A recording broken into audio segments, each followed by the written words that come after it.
terme d'un match retour intense et irrespirable, le Barça l'a remporté sur la pelouse de l'Atlético et se qualifie pour la finale de la Copa del Rey. Les Blaugrana affronteront le Real Madrid à la Cartuja de Séville. Après la folie du match aller à Montjuic, cette demi-finale retour entre le Barça et l'Atlético n'a pas proposé une orgie de buts, mais de suspense avec une période pour chaque équipe. C'est finalement le club catalan qui s'est imposé à Madrid. Il y aura donc un classico en finale de la Copa del Rey. Peu flamboyant pendant 80 minutes, le Real Madrid s'est réveillé en fin de match pour éliminer le Real Sociedad en demi-finale de la Copa del Rey. L'ensemble des deux matchs. Antonio Rudiger, le héros du soir. Après s'être imposé 1-0 en terre basque en fin février lors du match aller, le Real Madrid avait à cœur de conclure cet excellent résultat par une qualification mardi à Santiago Bernabéu. Malgré l'enjeu, la première grosse surprise de Carlo Ancelotti était le choix de laisser Mbappé au repos au profit d'Hendrick. Un choix fort mais entendable au regard des prochaines échéances des Madrilènes, notamment en Champions League.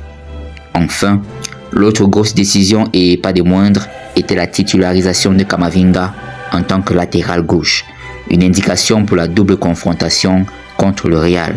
À voir si Mendy sera de retour d'ici là. La finale de la Coupe du Roi 2025 se jouera donc le samedi 26 avril à l'Estadio de la Cartuja à Séville.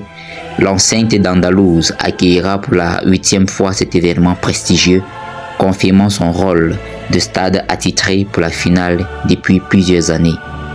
Depuis 2019, la Cartuja s'est imposée comme le théâtre des grandes finales de la Coupe du Roi.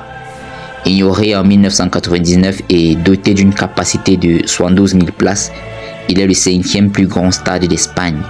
Un accord entre la Fédération espagnole et la Junta de Andalucía, prolongé jusqu'en 2025 en garantie comme continuité.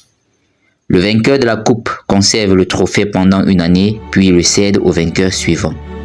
Après avoir rendu le trophée, les clubs n'ont le droit d'exhiber dans leur vitrine qu'une réplique à l'échelle réduite du trophée original. Cependant, tout club ayant remporté 3 fois consécutivement, 5 fois ou 5 fois de façon non consécutive, la Coupe du Roi conserve le trophée définitivement. En avril 2018, un total de 14 trophées ont été accordés en propriété.